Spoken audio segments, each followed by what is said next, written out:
Hello, I am the Dark Knight Apologist, and welcome back to Dark Knight Apologetics. Remember, the Bible teaches the truth. It does not teach falsehoods. It teaches the truth. And in reality, we have a globe Earth with heliocentrism, orbiting the sun. The Bible teaches that. It teaches the truth. Remember that. Okay? Hello, I am your host, Jeremy, and in today's video, we are going to be doing a Bible study again. This time over 1 Samuel chapter 2. Yeah, we're going to be doing it over 1 Samuel chapter 2. We will start, this is the King James translation, the King James version of the Bible. And I'll be starting with 1 Samuel chapter 2, verse 7. The Lord maketh the poor, and the Lord maketh the poor, and maketh the rich. He bringeth low, and lifteth up. He raiseth up the poor out of the dust, and lifteth up the beggar from the dunghill, to set them among the princes, and to make them inherit the throne of glory. For the pillars of the earth for the pillars of the earth are the Lord's, and he hath set the world upon them. He will keep the feet of his saints, and the wicked shall be silent in darkness. For by strength shall no man prevail. The adversaries of the Lord shall be broken to pieces. Out of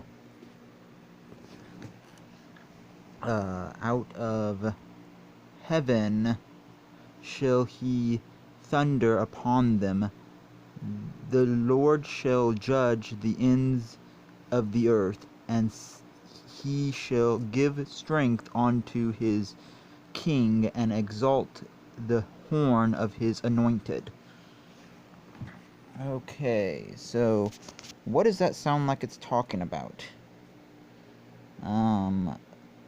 Flat earthers have often quoted verse 8 and verse 10 to reference a flat earth, but I don't think it's talking about flat earth. I think, as it's labeled here in the Bible, Hannah's Song of Praise, it is talking about prayer, specifically about the people. It's talking about the people.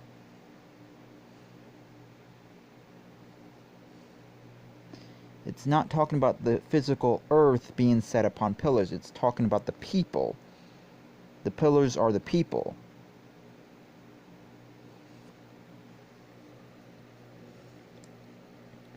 So yeah, this is of course a metaphor referring to the people.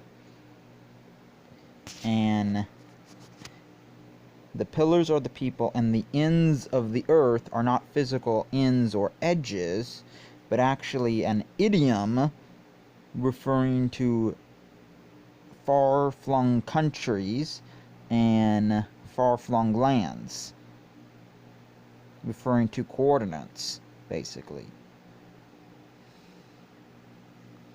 So, ends of the earth is an idiom, basically just meaning the entire globe. So, yeah.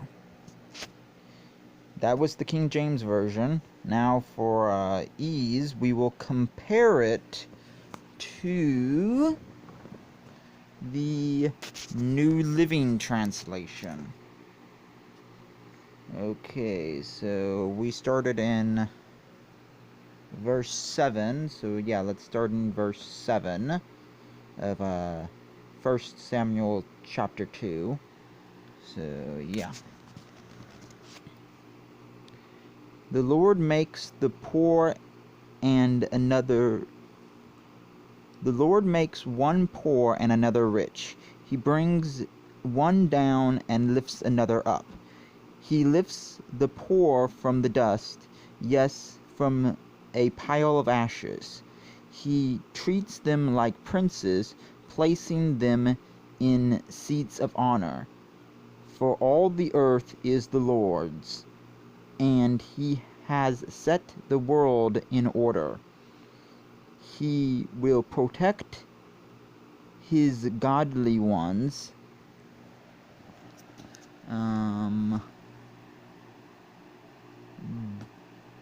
But the wicked will perish in darkness. No one will succeed by strength alone. Those who fight against the Lord will be broken. He thunders against them from heaven. The Lord judges throughout the earth. He gives mighty strength to his king. He increases the might of his anointed one. Yeah, I think that's right.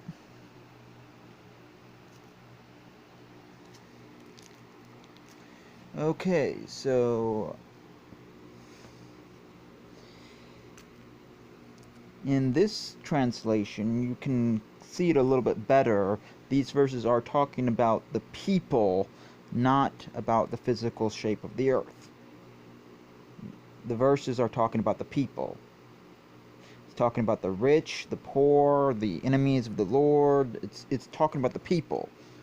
It's Hannah's prayer, and she's talking about the people of God, the followers of God. She's talking about the people.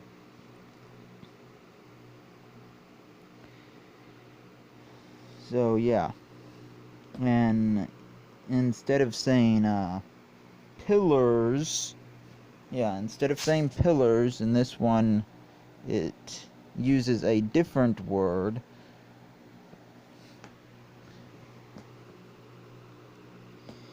Placing them, for all the earth is the Lord's, and he has set the world in order, which actually makes a little bit more sense than pillars, and actually gets at the root of what the author of this book was actually trying to hint at.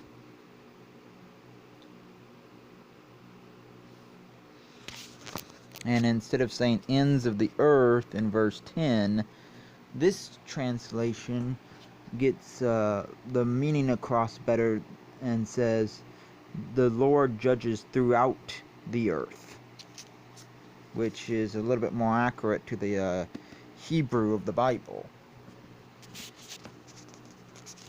So yeah, I really just do not see any teaching of flat earth in these verses. To me, it just sounds like it's talking about the people. It's definitely talking about the people. And in case you're wondering, this is a magnifying glass. It makes the words bigger.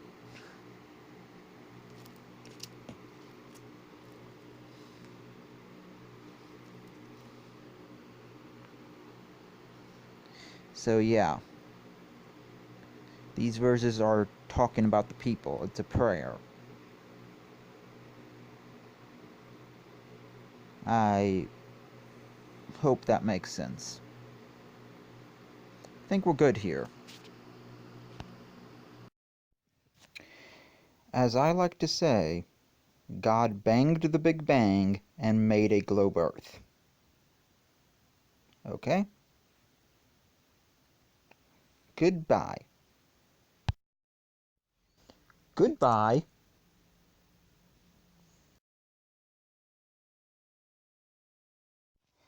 This is the Dark Knight Apologist, and I just wanted to say, see you next time.